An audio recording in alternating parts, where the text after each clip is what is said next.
పండగ తయారీ అన్నది ఈ తయారీ విధానాలు మొత్తం చెప్తాను చూడండి. ఫస్ట్ కోడిపుంజిని తీసుకొని పొద్దున్నే గాబులను తీసుకుని తాడుకేసుకోవాలండి. తాడుకేసుకొని కళ్ళు కొట్టుకొని, కళ్ళు కొట్టడం అన్నది ఏంటంటే అండి, నైటు అది ఏమన్నా ఇతర పదార్థాలు ఏదన్నా తిన్నా, మనం ఏదన్నా పెట్టింది క్లియరెన్స్గా దానికి అరుగుదల రావాలన్నా, అన్నీ బాగుండాలన్నా, కోడిపుంజి హెల్తీగా ఉండాలన్నా డైలీ కొంచెం అది కళ్ళు కొట్టుకునండి డైలీ పదును వేసుకుని తాడుకి వేసుకుంటే 10 అవి దాకా ఎండలో ఉండాలండి. 10-11 అవి దాకా ఎండలో ఉంచాలండి కంపల్సరీ. కళ్ళు ఎప్పుడైతే కొట్టి మనం తాళ్ళకి వేసామో దాని యొక్క స్టామినా పెరుగుతుంది. ఈ ఎండకి కూడా ఎంత దెబ్బలాడిచ్చినా కానీ గసన్నది రాకుండా జాగ్రత్తగా దెబ్బలాడతాయండి. మనం అనుకున్న స్పీడ్ వస్తుందండి కోడిపుంజికి, అనుకున్నట్టు దెబ్బలాడుద్దండి. తర్వాత వచ్చి 10 గంటల నుంచి మళ్ళీ లైట్గా రెక్కలకి కాళ్ళకి తోక కింద పదును కొట్టుకునండి నేను తాడుకి వేసుకోవాలండి. మళ్ళీ నేను వేసుకున్న తర్వాత మనకి 10 గంటలకి 9 గంటలకి చేసి ఒక్కొక్కరు ఒక్కొక్క తయారీ దానా పెట్టుకుంటారండి. ఫస్ట్ పొద్దున్నే కళ్ళు కొట్టేసి పిక్క గుడ్డు ఇచ్చేస్తారు, ఇచ్చేసి ఎండలో కడేస్తారు.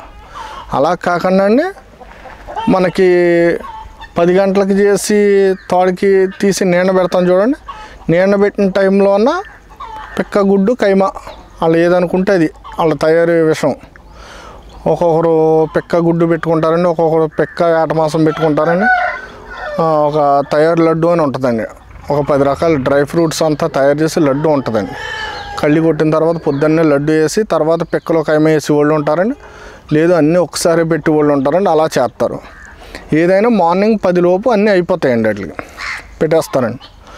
సాయంత్రం 5 గంటలకండి గాబుల్లోకి తెచ్చేస్తారండి కోడిపుంజలు.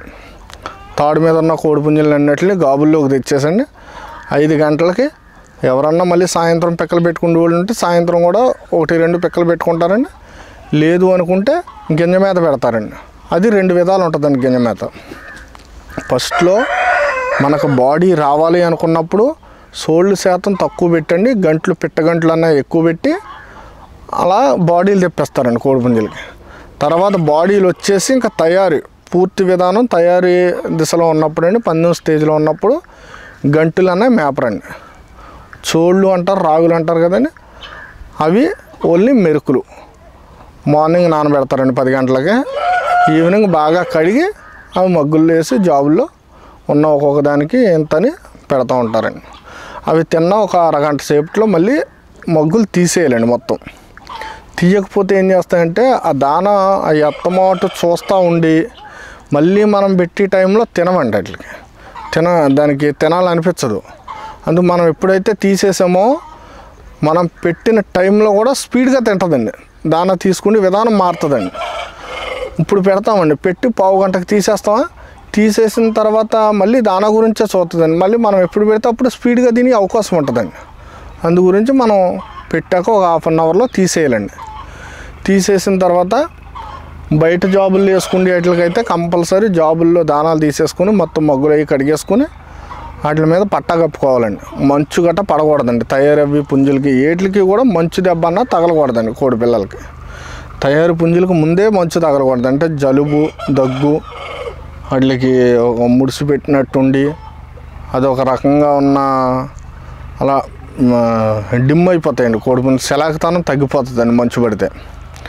పట్టాలు కప్పేసుకుని వాటిని మళ్ళీ మార్నింగ్ మళ్ళీ జాబుల్లో తీసుకుని మళ్ళీ అదే పని చేయాలండి. అలా చేసినట్టయితే ఒక 15 రోజులు కైమా పెడతారండి. కైమా పెట్టినప్పుడు వాతవలకి వేసుకోవాలండి.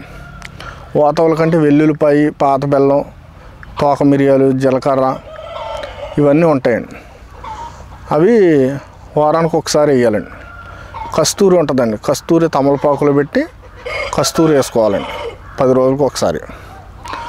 ఆ విధాలుగా చేసుకుని ఆయుర్వేదంగా చేసుకునండి వాటిని మనం కైమా పెట్టినప్పుడు వాతవలుగా చూసుకోవడం. వాటికి 10 రోజులకి 2 సార్లు ఈత వేయించాలండి. అది కూడా 1 మినిట్ నుంచి 2 మినిట్స్ వేయించాలంటే అండి. 1 నిమిషం నుంచి 2 నిమిషాలే ఈత వేయించాలండి. ఎక్కువ ఈత అన్నది వేయించకూడదండి. అంటే ఎక్కువ ఈత వీటికి వేయిస్తారంటే డింకి విడికోళ్ళు కోళ్ళు ఉంటాయండి, వాటికి వేయిస్తారండి. ఈ కత్తి పందానికి మాల వీటికి అవి ఈత ఎక్కువ వేయించకూడదండి. వేయించినా కూడా దానివల్ల ఫలితం అన్నది ఏమి ఉండదండి. ఈత ఎక్కువ వేయించిన డైలీ కళ్ళు కొట్టుకుని పదునుకి వేసుకుని తాడుకి వేసుకుంటే సరిపోద్దండి. వారానికి 2 సార్లే, అది కూడా స్నానం చేయించాం అన్నట్టుగా ఒక 1 నిమిషం కాడి నుంచి 2 నిమిషాలు అంతే అండి. ఇప్పుడు మార్నింగ్ తయారు ఉందో చూడండి, మార్నింగ్ కళ్ళు కొట్టి తయారులో ఒక్కొక్కరు కళ్ళు కొట్టండి నోటితో దానికి తుప్పర కొట్టేసి వదిలేస్తారండి కోడిపుంజిని. అది ఓన్లీ ఎంటికి మెత్తబడడానికే పనిచేద్దండి. అది ఎప్పుడైతే మనం కళ్ళు కొట్టి నోటితో తుప్పర కొట్టేసి వదిలేసామో అది ఎంటుకు మెత్తబడడానికైతేనే పనిచేద్దండి, వేరే విధంగా పనిచేయదు. ఎప్పుడైతే మనం కళ్ళు కొట్టామో డైలీ తినే కైమా, డైలీ తినే ఫుడ్, గింజ మేత అంతా కూడా బాడీలోంచి కాలు పిక్కపట్టు దిగాలి అంటే బాడీని కిందకి దిగదోమాలండి. కోడిపుంజిని తడి చేత్తో పదుని చేత్తో కోడిపుంజిని అంతా దిగదోమాలండి. దిగదోమితే దాని షేపులన్నీ వస్తుందండి. దాని షేపులు వచ్చి ఎక్కడ ఏ స్టేజ్లో ఏ టైంలో ఎక్కడ ఎలా ఉండాలి కోడిపుంజి అన్నది అంతా తెలుస్తుందండి. ఇంకొకటి ఏంటంటే మనం ఎవరెళ్ళి పట్టుకున్నా కూడా బెదిరిపోతుందండి. దిగదోముని కోడిపుంజికి బెదిరి బేగా పోతుంది. కళ్ళు కొట్టేసి వదిలేసిన కోడిపుంజి కళ్ళు కొట్టేసి వదిలేసినట్టే ఉంటుందండి. ఓన్లీ ఎంటికి మెత్తన తప్ప కోడిపుంజి చేరుకు అవ్వదండి. ఎప్పుడైతే మనం దిగదోమేమో కోడిపుంజి టైట్ అవుతుందండి. అలా అని బాగా టైట్ చేసేకూడదండి. కోడిపుంజిని బాగా టైట్ చేసామంటే అసలు దెబ్బలాట విధానమే మారిపోద్దండి. దెబ్బలాట ఉండదండి కోడిపుంజికి. దాన్ని ఎంతవరకు చూడాలో మనం అంతవరకే దానికి పెట్టాలండి. ఇబ్బంది పెట్టకూడదు అసలు. పొద్దున్న ఒక 2 పిక్కలు, సాయంత్రం 2 పిక్కలు వేసుకుంటే రోజులో 4 పిక్కలు సరిపోద్దండి. 2 రోజులకు ఒకసారి ఎండు కొజ్జారం పండు కూడా వేయకూడదండి. ఓన్లీ ఎండు కొజ్జారంలో ముక్క 2 రోజులకు ఒకసారి కానీ 3 రోజులకు ఒకసారి కానీ దానా పెట్టుకుంటాం. గింజ మేతలో పెట్టుకున్నప్పుడు సాయంత్రం ఒక 2 పిక్కలు, వాటితో పాటు ఒక 4 కిస్మిస్ ఇచ్చుకొచ్చండి. కిస్మిస్ బాడీ కూలింగ్ ఉంటుందండి. కోడిపుంజికి బ్లడ్కి బాగా హెల్ప్ చేద్దండి. రెడ్డీస్ వస్తుందండి కోడిపుంజి. వీళ్ళకి హెల్తీగా ఉంటుంది. ఇతర డిసీజులు కూడా రాకుండా హెల్ప్ అవుతాయండి. దాన్ని ఎంతవరకు తింటుందో అంతవరకే చూడాలండి. కానీ పట్టుకుని బలవంతకరంగా ఎప్పుడు పెట్టకూడదండి కోడిపుంజి. ఒకవేళ కైమా గట్ట తినదో ఇది అన్నదానికి 1 రోజు 2 రోజులు కొంచెం పెడితే ఆటోమేటిక్గా రేపొద్దున్న రోజు అదే వచ్చి తింటుందండి. లివర్ కంప్లైంట్ వచ్చిన కోడిపుంజికండి లివర్ కంప్లైంట్ రాకుండా కాపాడుకోవాలి. ఒకవేళ లివర్ కంప్లైంట్ వచ్చింది అనుకోండి, దానికి ఫస్ట్ డీవార్మింగ్ కొట్టాలండి. లివర్ కంప్లైంట్ వచ్చిన దానికి ఫస్ట్ డీవార్మింగ్ అంటే పాములకి దాని క్లియరెన్స్ చేస్తేనే కోడిపుంజి నిలబడద్దండి. లివర్ కంప్లైంట్ వచ్చింది కదా అనేసి దానికి మనం ఏం చేసినా లోపల ఉన్నది బయటకు కొట్టకపోతే దానికి ఏం చేసినా ప్రయోగం ఉండదండి. ఫస్ట్ దానికి పాముల మందు వేసుకోవాలండి. 1 మంత్కి ఒకసారి పాముల మందు కంపల్సరీ. పాముల మందు అయిపోయిన కోడిపుంజికి దాని తర్వాత వచ్చి లివర్ టానిక్ వాడాలండి. ఒక వారం రోజులు డైలీ మన ఇంజెక్షన్ సిరంజితో 1 ml కానీ 2 ml కానీ వేసుకుని జాగ్రత్తగా ఒక వారం రోజులు, ఒక 7 రోజులు లివర్ టానిక్ వేసుకోవాలండి. లివర్ టానిక్ వేసుకుంటే ఏమవుద్దంటే ఫస్ట్ మన పాముల మందు వేసిన దానికి లివర్ టానిక్కి లివర్ క్లియరెన్స్ ఉండి లివర్ క్లారిటీ ఉంటుందండి. ఫస్ట్ మంచి కండిషన్లోకి వస్తుందండి.